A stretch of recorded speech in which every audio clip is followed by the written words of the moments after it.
photographer has in their heart a favorite lens. I have personally used zoom lenses for a long time because I wanted the versatility to be distant from my subject and to catch different types of pictures. However, this was the old me, the one that did not want to get too close to her subjects. But now my attitude has definitely changed. I think this change has happened because of the lens I purchased second-hand, not knowing how much I will change my type of photography. And this lens is the Fujifilm 35mm 1.4.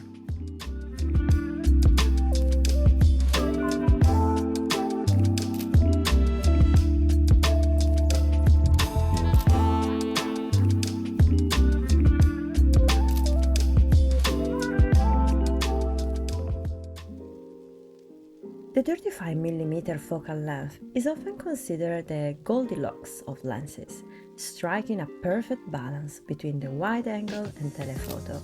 It's versatile enough to capture everything, from landscapes and street scenes to portraits and close-ups. It is personally my everyday lens, always mounted on my camera. I have used it mostly for my street photography errands, but also to capture more intimate moments in my everyday life. I never had a lens with such a big aperture, and now I don't think I can go back. When I did my night photography experience, I really saw the full potential of this lens in low light.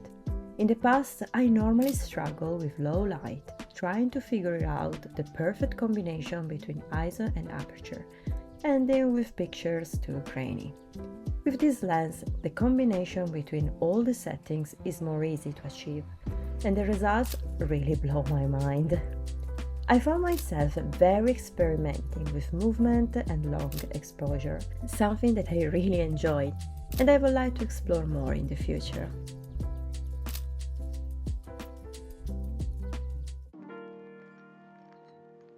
One of the main reasons I have an APS-C camera is because I wanted a light body to carry around all the time with me, without feeling overwhelmed by the heaviness.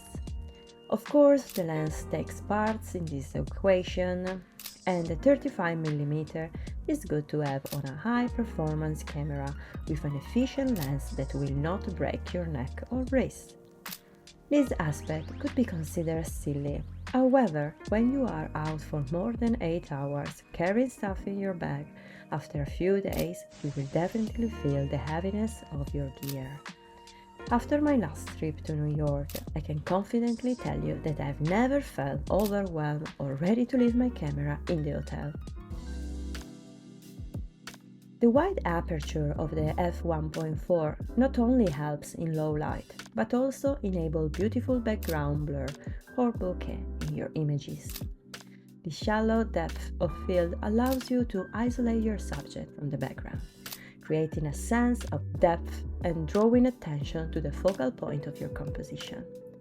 I found this aspect very cinematic visually, and I would like to experiment more with the depth of field, maybe doing a photography challenge in the future.